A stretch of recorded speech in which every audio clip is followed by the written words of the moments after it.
Good morning আমার সকল একাদশ শ্রেণীর ছাত্রছাত্রীদের উদ্দেশ্যে ভেরি গুড মর্নিং। দেখো, আজকে আমি তোমাদের নাম সিলেবাসে কি আছে একটু প্রথমে বলে দেব। একাদশ শ্রেণী প্রথম সেমিস্টার কি আছে দেখো। গল্প বিভূতিভূষণ বন্দ্যোপাধ্যায়ের লেখা পুঁইমাচা। প্রবন্ধ আছে বঙ্কিমচন্দ্র চট্টোপাধ্যায়ের লেখা বিড়াল। কবিতা আছে মাইকেল মধুসূদন দত্তের ঈশ্বরচন্দ্র বিদ্যাসাগর আর কাজী নজরুল ইসলামের লেখা সাম্যবাদী। একটা আন্তর্জাতিক গল্প আছে দেখো, গাব্রিয়েল গার্সিয়া মার্কেজের লেখা বিশাল ডানাওয়ালা এক থুরথুরে বুড়ো। ভারতীয় কবিতা আছে চারণ কবি ভারভারা রাওয়ের লেখা। এই কবিতার বঙ্গানুবাদ করেছিলেন কবি শঙ্খ ঘোষ। এবার আমি তোমাদের একটা কথা বলি, গুরুত্বপূর্ণ কথা, তোমরা ভালো করে শোনো।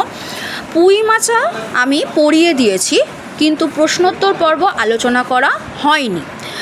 বিড়াল প্রবন্ধ পড়িয়ে দিয়েছি, প্রশ্নোত্তর পর্ব আলোচনা করা হয়নি। গল্প পুঁইমাচা আর প্রবন্ধ বিড়াল থেকে প্রশ্নোত্তর পর্ব আলোচনা করব। পড়ানোর সময় আমি অন্তর্নিহিত তাৎপর্য বুঝিয়ে দিয়েছি, তোমরা ক্লাসগুলো অ্যাটেন্ড করলেই বুঝতে পারবে। যারা এখনও সাবস্ক্রাইব করোনি চ্যানেল, তারা সাবস্ক্রাইব করো আর বেল আইকন দিয়ে রাখো। আর বন্ধুদের সাথে কিন্তু চ্যানেল বা ক্লাসগুলো শেয়ার করে দাও, লাইক করে দাও। আর একটা কথা বলি শোনো, বড় বড় প্রশ্নগুলোর নোটস পেতে হলে পিডিএফে কিন্তু তোমাদের সংগ্রহ করতে হবে। তার জন্য তোমাদের কি করতে হবে? আমার সাথে যোগাযোগ করতে হবে। আমার হোয়াটসঅ্যাপ নাম্বারে তোমাদের হোয়াটসঅ্যাপ করতে হবে, অথবা ফোন করলেও কোনো অসুবিধে নেই। যারা শুধুমাত্র পিডিএফ সংগ্রহ করতে চাও, পিডিএফের নোটস বড় বড় প্রশ্নের উত্তরগুলো পাওয়ার জন্য, তাদের এবং যারা শুধুমাত্র পড়তে ইচ্ছুক একাদশ শ্রেণীতে আমার কাছে, তারাও কিন্তু এই নম্বরে যোগাযোগ করবে, হোয়াটসঅ্যাপ করে বা ফোন করে। নম্বরটা ভালো করে বলছি, তোমরা নোট করে নাও।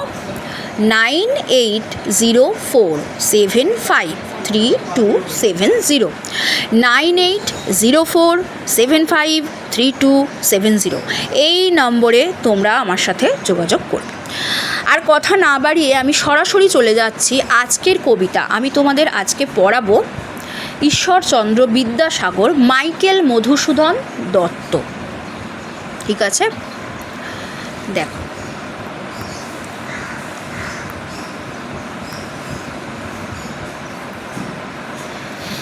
ঈশ্বরচন্দ্র বিদ্যাসাগর, মাইকেল মধুসূদন দত্ত।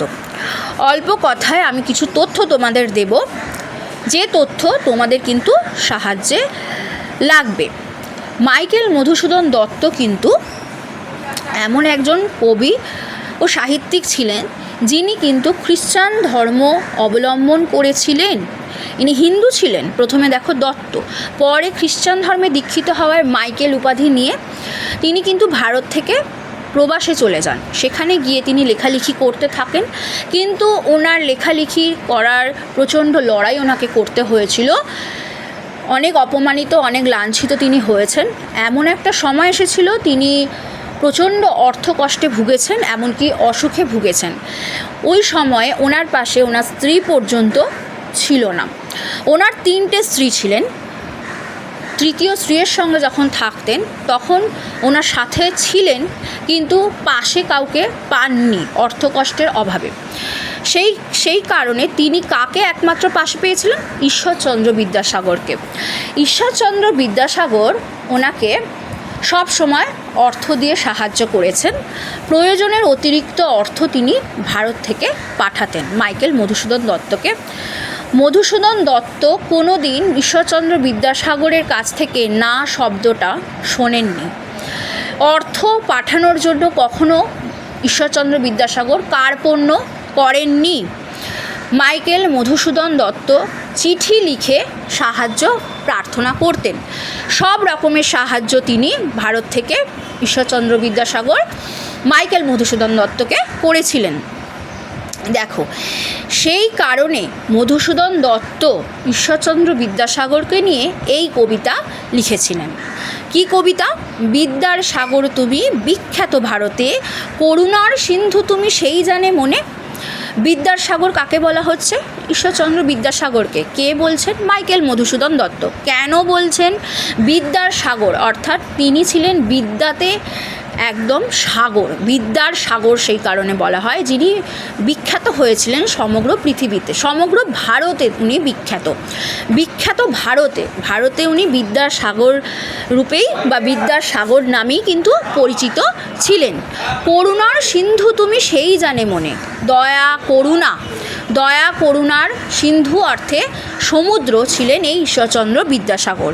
সেই জানে মনে বলতে মধুসূদন দত্ত নিজের মনের কথা বলছেন যে আমি মনে মনে জানি তুমি করুণার সিন্ধু, তুমি কখনো কাউকে দয়া না করে পারবে না, করুণা তোমার মধ্যে সিন্ধু, তুমি করুণার সিন্ধু, করুণা তোমার আসবেই। বিদ্যার সাগর তুমি, কারণ তিনি ঈশ্বরচন্দ্র বিদ্যাসাগর ওনার সাহিত্য কর্মের মধ্যে দিয়ে বা ওনার সামাজিক কর্মের মধ্যে দিয়ে এতটাই বিস্তৃতি লাভ করেছিলেন, নারী শিক্ষা প্রচলনে ওনার অবদান সব থেকে বেশি। নারীদের শিক্ষার জন্য তিনি প্রচুর স্কুল প্রতিষ্ঠা করেছিলেন, সেই জন্য তিনি ভারতে বিখ্যাত হয়েছিলেন, সেই জন্য ওনাকে বিদ্যার সাগর বলা হয়। দিন যে দিনের বন্ধু উজ্জ্বল জগতে, অর্থাৎ কবি বলছেন যে দিন অর্থাৎ দরিদ্রের বন্ধু দরিদ্রই হয় উজ্জ্বল এই জগতে, হেমাদ্রির হেমকান্তি অম্লান কিরণে। হেমাদ্রি বলতে এখানে পর্বত, হেম অর্থে সোনা, হেমকান্তি অম্লান কিরণে অর্থাৎ সূর্যের সোনালি কিরণ যখন পর্বতের শিখরে পড়ে তখন যেন মনে হয় সোনালি কিরণ চিকচিক করে সোনায় মোড়া। সেই জন্য বলা হচ্ছে হেমাদ্রির হেমকান্তি অম্লান কিরণে, কিন্তু ভাগ্য বলে পেয়ে সে মহাপর্বতে। ভাগ্যের বলে এই মহাপর্বতকে মাইকেল মধুসূদন দত্ত পেয়েছেন। পর্বতকে কার সাথে তুলনা করা হয়?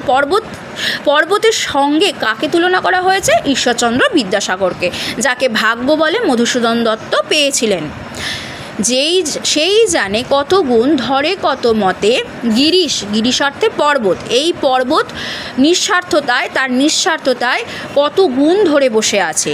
কি সেবা তার সে সুখ সদনে, তার যে সদন, তার আলোয়ে কি সুখ, অর্থাৎ এই বিদ্যাসাগরের আলোয়ে সুখের অভাব নেই, কারণ তিনি সেবাপরায়ণ ব্যক্তি ছিলেন। দানে বাড়ি নদীরূপ বিমলা কিঙ্করী, বিমল অর্থে পবিত্র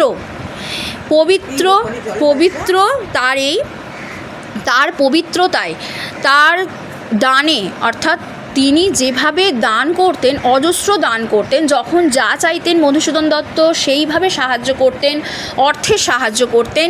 সেটা নদীরূপ অর্থাৎ নদীর মতো, বাড়ি অর্থে জলধারা, কিঙ্করী অর্থে দাস। এখানে মধুসূদন দত্ত নিজেকে দাস বলছেন যে দানে বাড়ি নদীরূপ বিমলা কিঙ্করী, যোগায় অমৃত ফল পরম আদরে ঈশ্বরচন্দ্র বিদ্যাসাগরের পরম আদরে তিনি অমৃত ফল লাভ করেছিলেন। দীর্ঘ শির তরুদল দাসর উপধরি, পরিমলে ফুলকুল 10 দিশ ভরে, অর্থাৎ দীর্ঘশির পর্বতে তো বড় বড় মহিরুহ আছে অর্থাৎ গাছ আছে, সেই গাছগুলোর উচ্চ মস্তক, দীর্ঘশির অর্থে মস্তক, তরু অর্থে গাছের যে দল বা সারি, সেইখানে তার কর্মকে বলা হচ্ছে এত গাছ। তিনি একজন পর্বত, তার নানা বড় বড় গাছকে এই বড় বড় গাছের সঙ্গে তুলনা করা হয়েছে, যেখানে ফুল কুল 10 দিশ অর্থে দিক, 10 দিকে ভরে গেছে, পরিমলে অর্থাৎ সুবাসে ভরে গেছে, অর্থাৎ ওনার কাজকর্ম। তোমরা জানো ঈশ্বরচন্দ্র বিদ্যাসাগর সমাজের জন্য কি কাজ করেছিলেন, কি কাজ উনি করেছিলেন, বিধবা বিবাহ, আরও অনেক কিছু সামাজিক কর্ম, নারীদের শিক্ষা প্রচলনের জন্য, নারীদের এগিয়ে নিয়ে যাওয়ার জন্য। বুঝতে পেরেছো?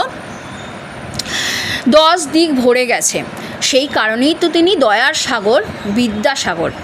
দিবসে শীতল শাসী ছায়া বনেশ্বরী, নিশায় সুশান্ত নিদ্রা ক্লান্তি দূর করে, অর্থাৎ দিনের বেলা যে শীতল ছায়ায়, যে গাছের শীতল ছায়ায় শ্বাস নেওয়া যায় শান্তিতে, আর নিশায় অর্থে রাত্রিতে, শান্তিতে নিদ্রায় যাওয়া যায় অর্থাৎ ঘুমানো যায়, ক্লান্তি দূর করে। অর্থাৎ এই উপমা কেন টেনেছেন কবি?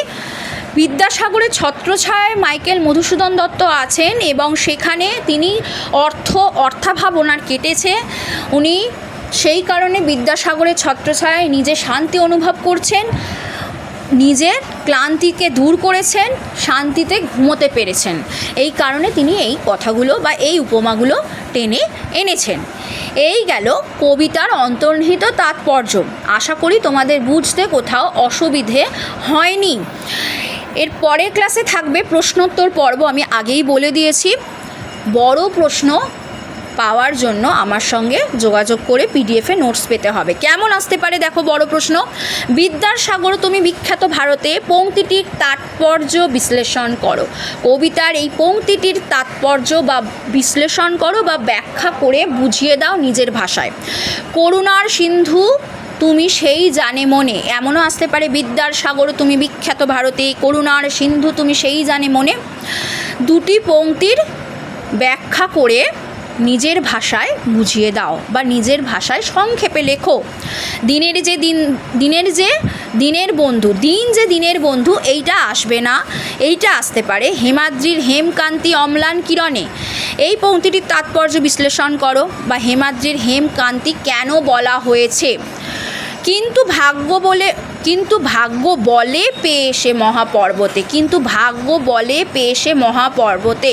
পর্বত কাকে বলা হয়েছে, কেন বলা হয়েছে, এই পংক্তিটির মধ্যে দিয়ে সেই প্রসঙ্গ উল্লেখ করে বুঝিয়ে দাও। আসতে পারে। আবার দেখো এই প্রশ্নটা আসতে পারে, সেই জানে কত গুণ ধরে কত মতে গিরিশ, কেন এই কথা বলা হয়েছে, তাৎপর্য বিশ্লেষণ করো বা প্রসঙ্গ উল্লেখ করে ব্যাখ্যায় বুঝিয়ে দাও।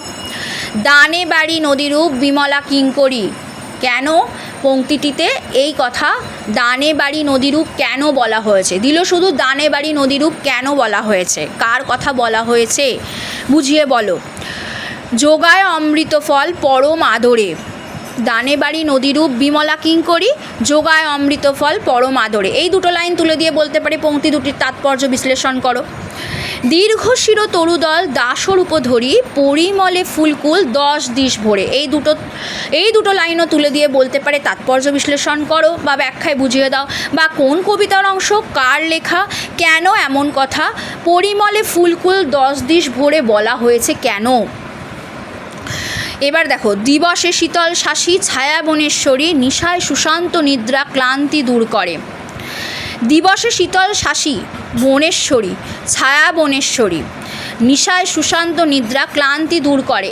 এই দুটি পংক্তির মর্মার্থ বুঝিয়ে অন্তর্নিহিত তাৎপর্য বুঝিয়ে দাও। মর্মার্থ বিশ্লেষণ করতে দিতে পারে, যেমন বাহ্যিক অর্থ আমি তোমাদের বলেছি, শীতল ছায়া গাছের তলায়, সেই কথা বলতে হবে যার তলায় আশ্রয় নিলে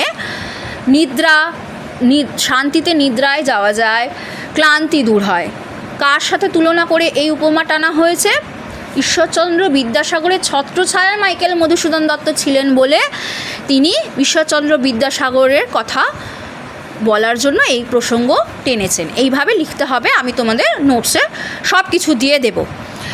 তো এইভাবে লাইন তুলে তোমাদের বড় বড় প্রশ্ন আসবে এবং উদ্ধৃতি কিন্তু তোমাদের লাইন তুলে দিতে হবে।